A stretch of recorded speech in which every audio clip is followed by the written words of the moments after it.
So why do we choose to suffer, which is actually, in other words, unconsciously believe that we're not good enough, not capable enough, not intelligent enough, not enough, worthless?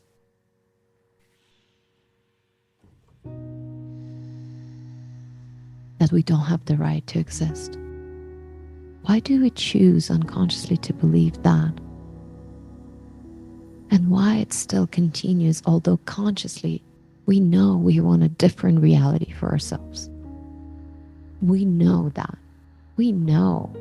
And sometimes even feel with all our hearts where we want to be. But somehow we find ourselves looping over and over and over in these endless patterns and cycles that don't bring us any fulfillment.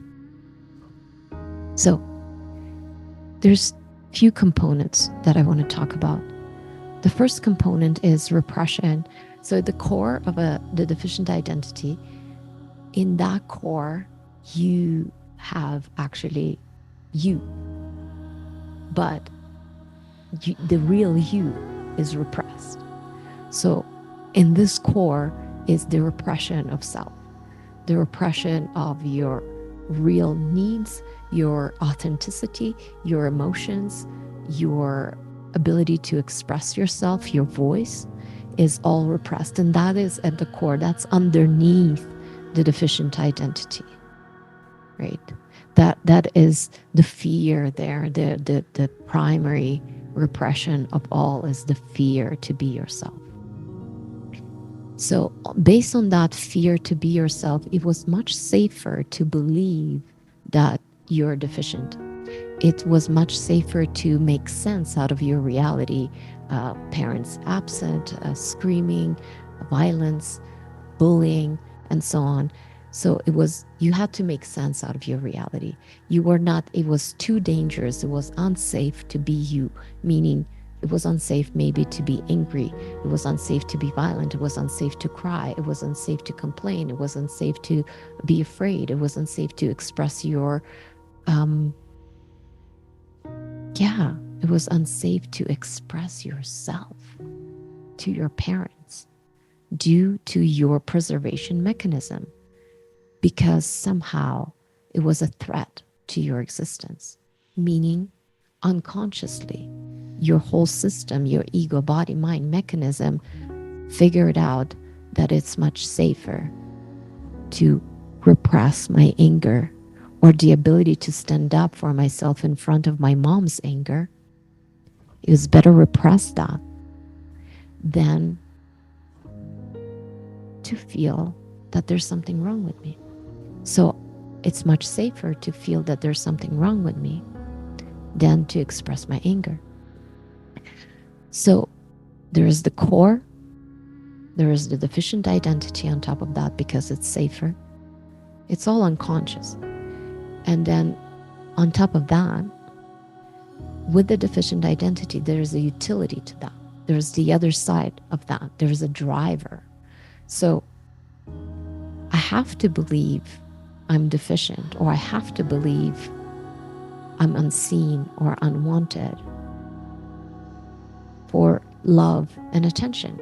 And how does these two come together? It's like you can't even wrap your mind around it. But when you really start understanding the utility behind these, and I'll just share with you a direct example that I've lived through and I discovered within myself. So I had to believe I'm not good enough for love and attention. I'm unlovable for love and attention. So this is one example, but then another one, and I'll decipher this one in particular because it's much easier. Perhaps it's much easier for you to understand it. It's like I have to believe I'm lacking for love and approval. And how the two come together is, first, of course, I need to find the deficiency. So I had to believe I'm lacking. I was growing up in USSR. We were kind of poor and everyone was poor at that time, apart from few. And so I had to believe I'm lacking because of the facts that were, presented themselves in my surroundings. But when I found it in my adult body, when I was inquiring, I'm like, okay, really, I have to believe I'm lacking. That's kind of weird. But then I started digging deeper and started seeing the utility behind it. And the utility with the lacking energy was I have to believe I'm lacking for love and approval, and how I arrived to that. So if I'm lacking, if I'm in this state of lack, then what would I do to survive? Or what would I do from that state? And in my case, it went into the kind of the achiever side, the go-getter side. It could go into the depression side and the small me side. And I had both, but just with different energies. And I'll share about this double bind, or this different versions of survival that can happen from deficiency and from repression. So in my case, with the lack, I went into the super achiever. So if I'm lacking, if I'm really in that state, then I'll try hard. I'll try my best. And then it will be too noisy so that my mom can maybe see me, right? And it's like, okay, so what do I get out of my mom seeing me? Oh my gosh, then she would finally approve of me. She will finally love me. So so this is just kind of one instance. So there is a core of repressed shame, fear, and anger. That was what I found with this deficiency of lack. Then there is the deficient identity. I have to believe I'm lacking. And then from that deficient identity, there is a utility to that. So I have to believe I'm lacking for love and approval from my mom. So no matter how many books, wonderful achievement books, I will read, and no matter how hard I try, I might succeed and might arrive to actually great success. But what's going to happen? It's always going to feel empty. It's always going to feel not good enough, due to the fact because it stands on a rotten foundation. It stands on actual lie that doesn't exist. It stands on the illusion of a deficient self. So it's never going to feel full or fulfilled, no matter what achievements I will achieve for myself. I'm actually going to exhaust myself and kill myself on that treadmill of achievement, due to the fact that I'm never going to arrive at that love and attention I'm seeking from my mom, even if my physical mom's still alive, even if she's actually going to say, oh my gosh, Alina, what great achievements you've been doing. It's because, not because all of a sudden I received it and everything will collapse. Internally, it's just transferred into this mechanism that I have to make conscious, that I have to go into the emotions that were repressed due to the adoption of this survival mechanism. So, coming back, there's the core of repression, there is the lid of deficient identity, there's a utility that joins that and that runs the show. The whole mechanism is what's sabotaging your authentic ability to be you, fulfilled no matter what you do. Not for the sakes of others' validation, not for the sakes of their love and safety, but for your own self-fulfillment of actually the yumminess and the deliciousness of being fully you. That's it.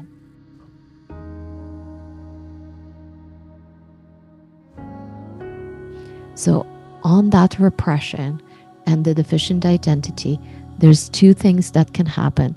And with different energies and different deficient identities, different core identities I had, they went in two different distinct ways.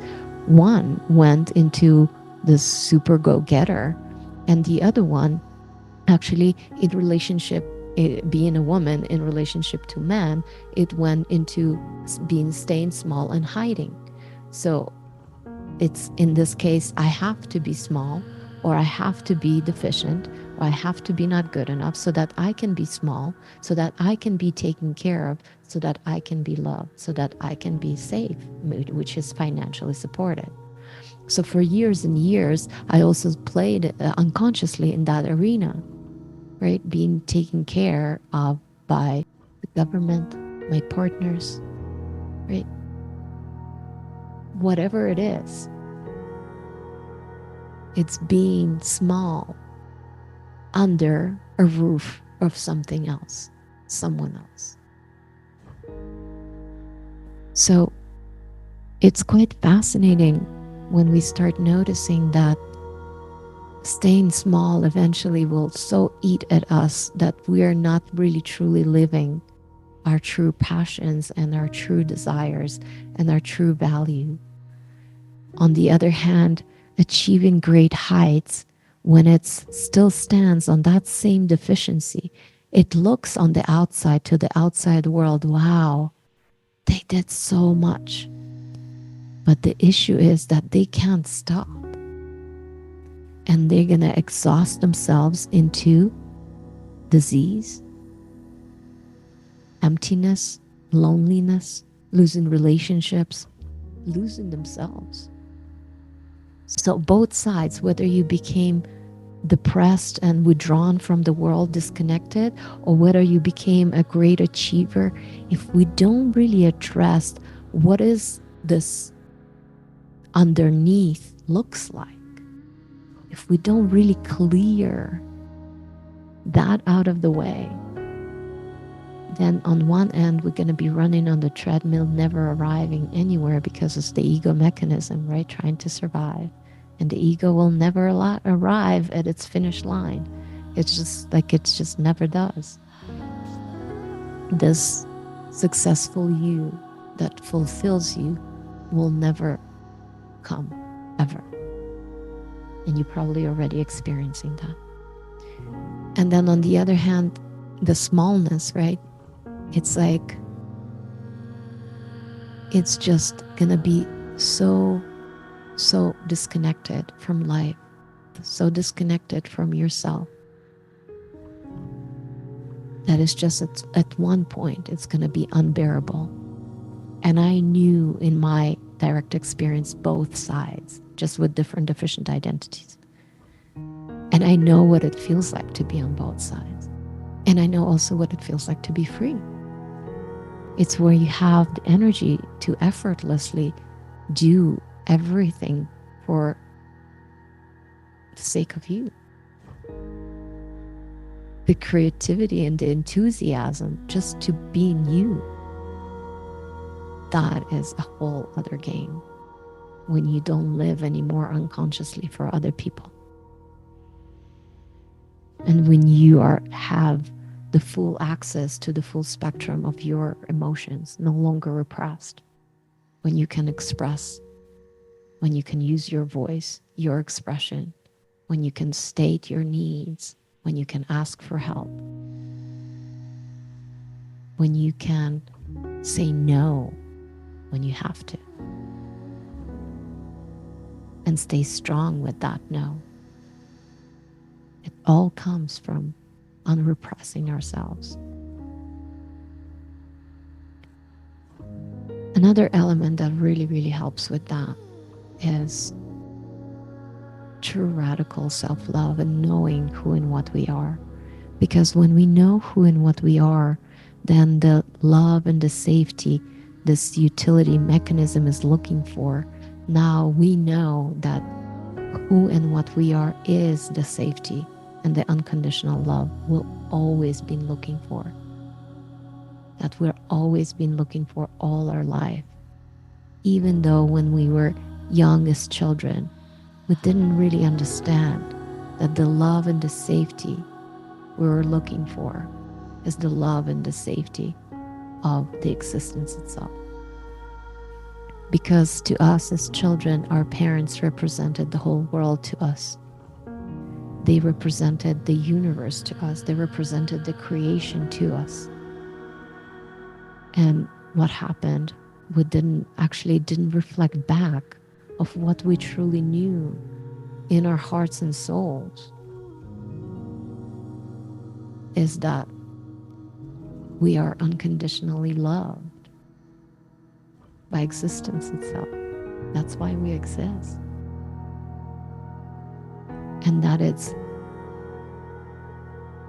absolutely safe to be who we are.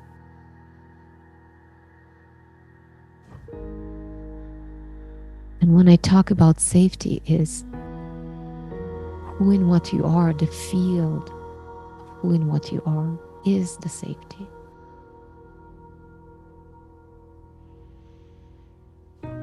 Is knowing that nothing can touch this. Nothing ever can wound us. Nothing can ever alter this infinitude and eternity of existence that you are. So the safety and the unconditional love you are looking for, you are that. And that's the joke. So now you can give yourself what you are looking for. Therefore, you can completely dismantle the need to look for that outside of yourself.